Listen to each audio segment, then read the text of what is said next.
Good evening and welcome to a program devoted entirely to Lefties Losing It. We're starting off with a gross one, folks. I apologise in advance, but this is what's out there. And in this next clip, I'm not sure what I'm disgusted with more, the old fool stripping for a bunch of bewildered children, or the parents of those children who have brought them along to be traumatised by this depravity.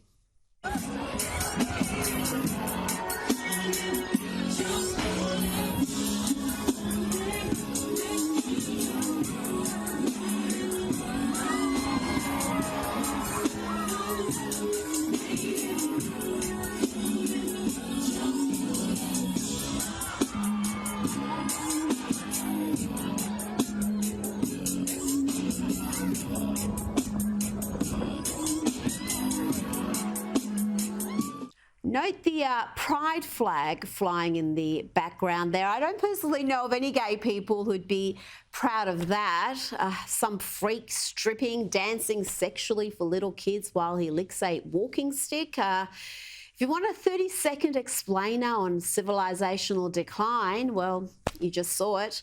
Let's go from depraved to demented with this woke offering from Hollywood. This clip ain't even new, but it's gone viral in recent days, and you'll understand why, because apparently now racism is causing tumours. Hey, is he okay? Yeah, he's okay. I had Cephas answer some questions from a Harvard test known as unrest.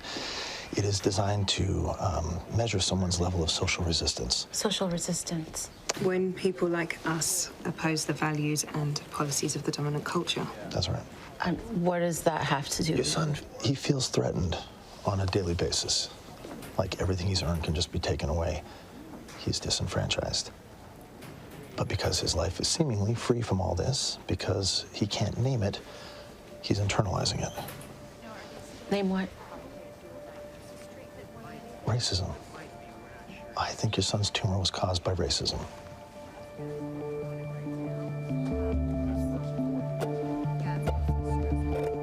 Yes.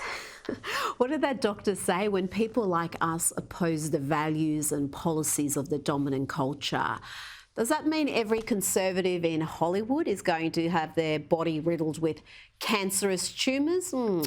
But what if the hard left is right and America itself is the cancer? Here is a student from the University of Illinois. America is the cancer. America, the American government, secularism, democracy, capitalism, these are cancers that have spread their illness all over the world. Non-Muslims are tired of this cancer. They're tired of the American government. They're tired of democracy. They want to see a new way of life. And as Muslims, we have to understand that we have that new way of life. I don't know what they are teaching at universities in Chicago, but last time I checked, there is no influx of non-Muslims desperate to get into Muslim-majority countries. The reverse is true, though, and as someone who fled an Islamist country, I cannot fathom why Muslims move to the West and then seek to change the West into the sort of place they fled. Not all Muslims, obviously, but the Islamists think like that. Kind of like the Californians who moved to Austin and destroyed the joint. Now to Lefties Losing It in MSNBC. Well, it is Lefties Losing It headquarters. They've got another dim-witted host. This time, she stops a discussion about a 12-year-old American girl who was raped and murdered by illegal immigrants to point out that she doesn't use the term illegal immigrant on her show. She prefers undocumented. What do you tell the parents of those people, those young girls who were killed? This is absurdity. The preponderance of these people, Michael, are male. But what is the difference between an illegal immigrant who unfortunately engages in that activity? And we don't like that. I want to be clear. We don't do the term illegal. So undocumented individuals. That's sweet. They're illegal aliens. Undocumented individuals. That was MSNBC's Simone Sanders. And let's talk about AOC now. Congresswoman Alexandria Ocasio-Cortez. She had quite the weekend at the Bronx. Here she is coming to the stage like she's some sort of a gangster rap star. Pity the crowd was so teeny tiny small.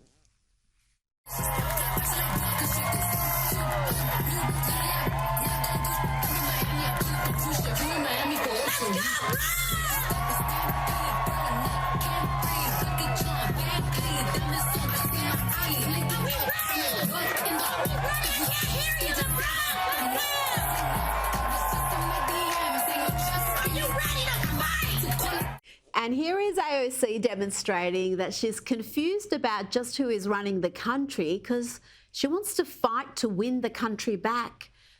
Your party is running the show, Sandy.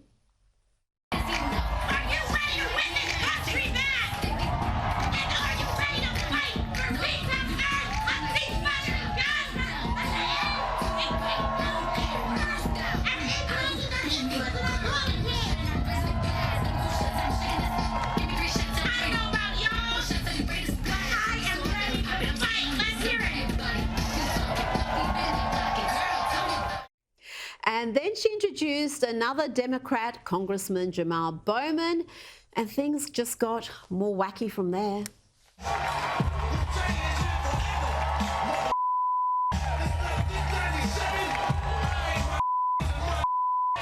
What am I supposed to do? You coming after me. You coming after my family. You coming after my children. I'm not supposed to fight back. I'm not supposed to fight back. We're gonna show them who the we are. We're gonna show them who the we are. Oh dear, you thought AOC was uncouth. Get a load of Jamal. And obviously with all the issues in New York right now, you'd think he'd be focused on, I don't know, crime, illegal immigration, cost of living pressures. No, it's all about Gaza.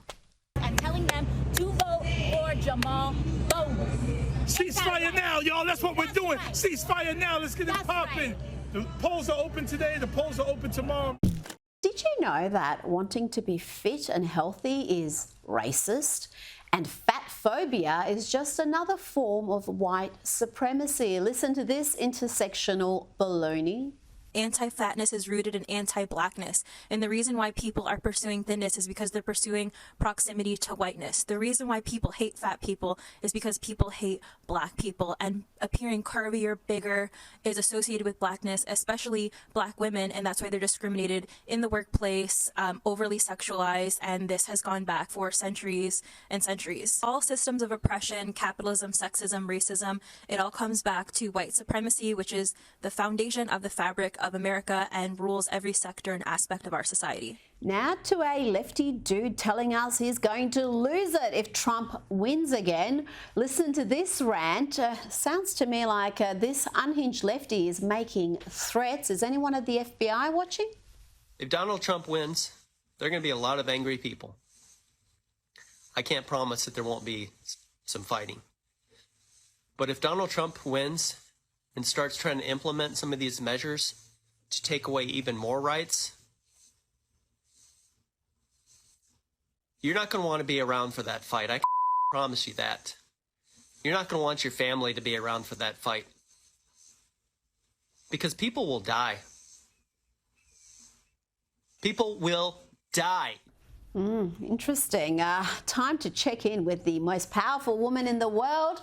Here, Kamala Harris explains presidential elections after she's asked, why is the race so close? Why is the race so close? These races are always close. It's the election of the President of the United States. And everyone in an election for President of the United States will critically examine all of the issues and make a decision. Profound, profound. I think I might just listen to that again because Kamala, she just makes you think, doesn't she? And I'm sad to report it's happened again. Another Jerry Seinfeld show in Australia has been disrupted by anti-Israeli activists. That's the third or fourth time in about a week. And each time Jerry points out to these lefties losing it, they're in the wrong place, they're only annoying people and making Jerry richer. You want to do well like I am. Look at the people here to hear me. Look at what happened to you. It didn't work.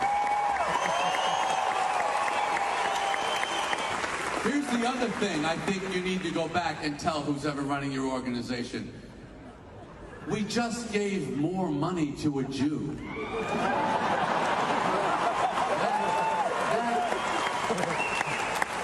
That cannot be a good plan for you. And let's enjoy this Lefties Losing It Hall of Famer. It's 2 years to the day since we were treated to this. My choice! My choice! My choice! My choice! My choice! My choice! My choice! My choice! My choice! I regret to inform you that the TV studios are at it again, pushing trans and racial activism onto kids as young as 2. This is Nickelodeon.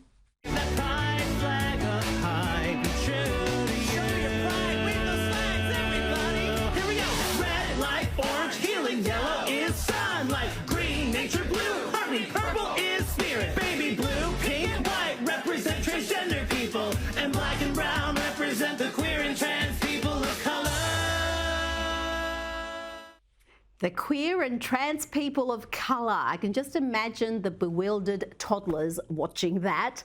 Now, you know we can never go too long in this segment without featuring the work of the ladies of The View. Each and every episode showcases just how broken the hosts are, including the alpha female of the pack, Whoopi, who could not even bring herself to say Trump's name without spitting. Gross. I think it would be remiss of us to not say Joe Biden knows how to do this. Yes, he knows how to do this. He's quite good at this.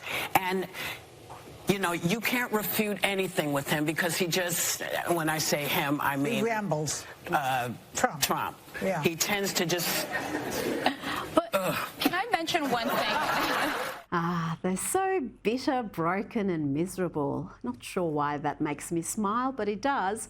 But this next clip is no laughing matter. It should fill you with fear. This is Andile Niktama, who has just been sworn in as a Member of Parliament in South Africa.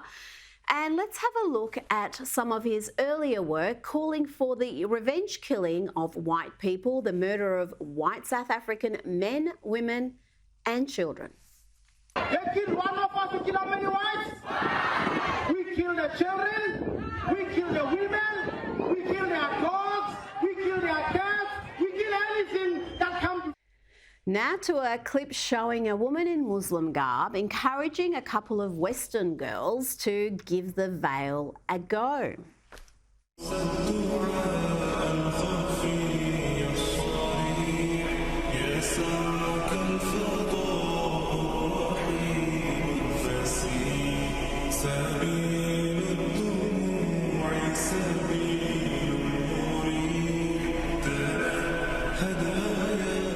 Yes, what a transformation. I wonder how you would go if you took a couple of shorts and crop tops to Afghanistan and encouraged the local women there to try it on for a cultural enrichment. Let's not forget women in countries like Iran are risking their lives fighting against compulsory hijab. Now, another profound bit of communication from the Veep. Here, Kamala Harris explains community banks. So the importance of community banks is they are, as they are called, they're in the community, led by members of the community. They are people who understand the capacity of the community, the needs of the community, the culture of the community.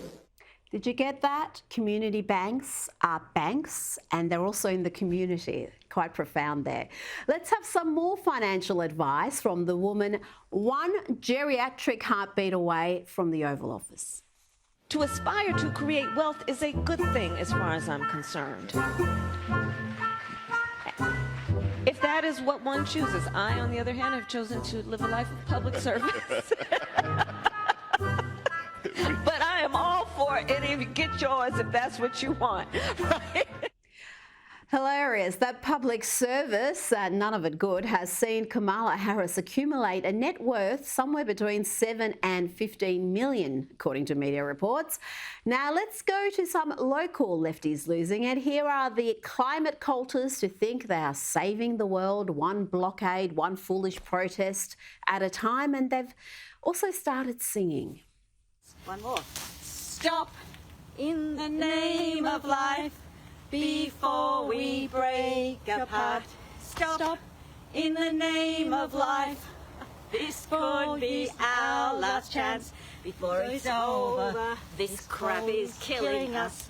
Toss it over. This coal is killing us. Stop. Woo. Wow. Wow.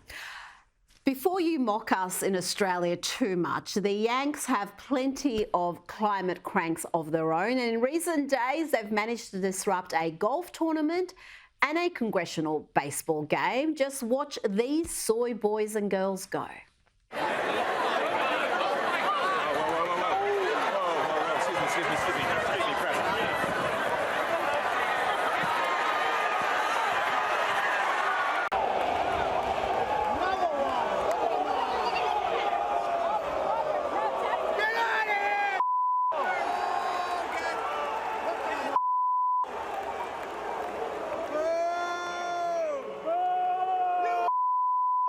Now, the latest scare campaign they're running against Trump is to have a bunch of activist economists suggest Trump's presidency could be disastrous for the US economy and the world.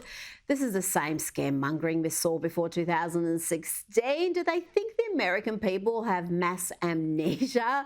Let's hear from a woman I did not expect to be backing Trump, ARK Invest founder Cathy Wood. Trump or Biden? The word is, so as I've said to my children, so I have 2 girls and a boy, and they're split on this, as I've said to them, look, I am going to vote for the person who's going to do the best job for our economy. I am a voter when it comes to economics. And on that basis, Trump. I mean,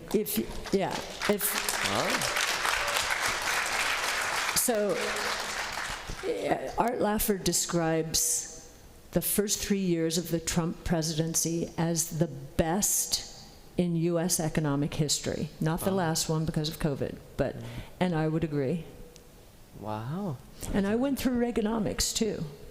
The first 3 years of the Trump economy were the best in US history. That was the quote there. Interesting. Also interesting is the realisation from many on the left, including Trump-deranged media types like Bill Maher, that the lawfare the Democrats have engaged in to convict Trump on nonsense charges has backfired. Here is Bill Maher with former New York Governor Andrew Cuomo, Democrat naturally, confirming what we've been saying all along. These charges would have never been manufactured if Trump wasn't running.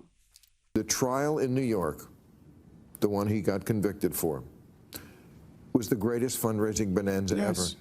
He was lagging behind Biden, and now he's pulled quite a bit ahead. That trial was the greatest reason people had to send their checks for $5, $10, $25, whatever dollars to Donald Trump. So I was always with you on the one in New York, the hush money trial. I don't think they should have brought that one.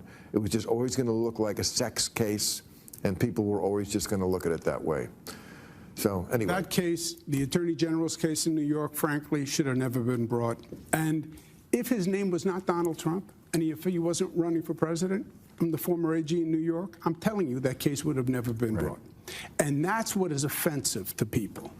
And it should be, because if there's anything left, it's belief in the justice system. And here is Harris County judge and an incoherent lefty losing it. Her name is Lena Hidalgo. And here she demands that no one politicises the murder of a 12-year-old Texan child allegedly tortured and murdered by illegal immigrants. And she makes this demand while blaming Donald Trump for Biden's border crisis. Astonishing. Me, it hurts even more that they're being used as pawns in this fight over immigration that doesn't even exist because Biden and McConnell agree. It's just that Trump won't let them move it forward. All due respect, Judge, you said this issue shouldn't be politicized, but by pointing the finger at former President Trump and Republicans in Congress, aren't you politicizing it? I think I answered the question. So, yeah, I mean, this is about Jocelyn. This is about her family, and if we want to, Judge, as I said, talk about immigration. You didn't answer the question. Are you politicizing this by pointing the finger at Republicans and saying it's their fault, not the fault of the Biden administration that lifted the Remain in Mexico policies? Again, the Biden administration reached an agreement with Leader McConnell to address this, but this is not about immigration. I'm not going to feed into that. That woman who can barely string a sentence together without contradicting herself and looking like a confused simpleton is the head of the governing body that oversees Harris County with a budget of over $4 billion.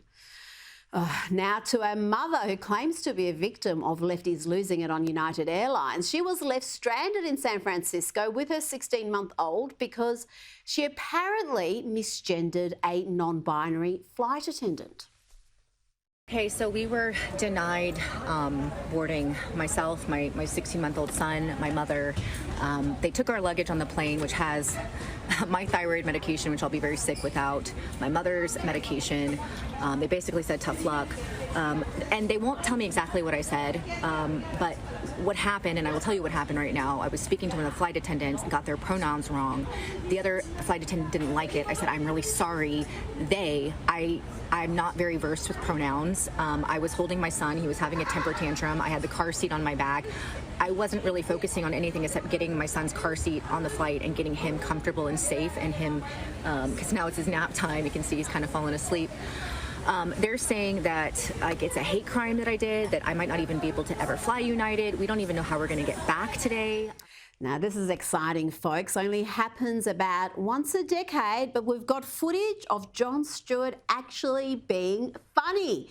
He's at his best when he challenges the dominant media orthodoxy, and that's precisely what he did here, taking on lefties losing it in the mainstream media over a disturbing image that is too violent and dehumanising to show on television.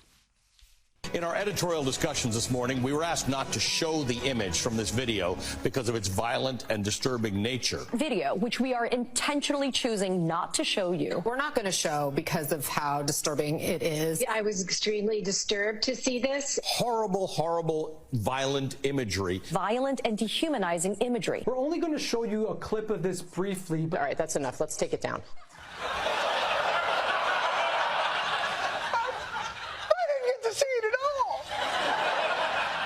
This has got to be devastating. News channels show images from Ukraine, from Gaza, from natural disasters. They get through them dispassionately. I can't imagine how devastating this footage must be. Former President Donald Trump shared a video, this one, on his Truth Social account featuring an image of President Joe Biden hogtied on the back of a pickup truck.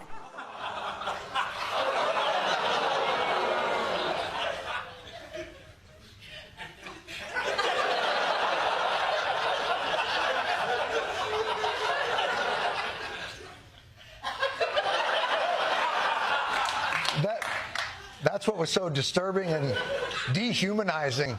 You wouldn't show it on television, and an airbrushed Biden decal on the back of a truck? Aren't you the same networks that show reruns of 9/11 every year? Yep, just earlier this month, much of the media in the US had an absolute meltdown about an obviously doctored image, a meme basically on the back of a pickup truck. Can't imagine why people have lost trust in the media. Even Jon Stewart has lost faith. It's a doctored image, but it's plastered on the tailgate of the pickup truck. So if you're driving behind it, it would appear as if Joe Biden were actually restrained on the vehicle's flatbed.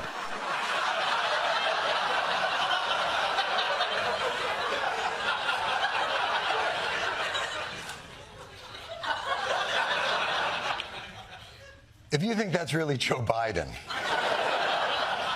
tied up on the back of the pickup truck, I don't know that you have the mental acuity to be operating a motor vehicle. Now, let's, with the help of AI, look at how CNN would love to conduct the presidential debate. I'd like to set the ground rules to this debate. First off, Biden is allowed to speak whenever he wishes.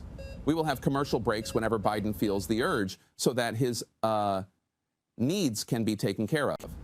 This may or may not include naps, energy boosts, or a snack such as ice cream. On the other hand, Trump is not allowed to speak unless spoken to, and if he interrupts Joe speaking, we're automatically going to deduct 10 points from Trump and Dore. As the hall moderator of this debate, I can call it off at any moment and declare it a complete victory for Biden. Where did Trump go? He was just here.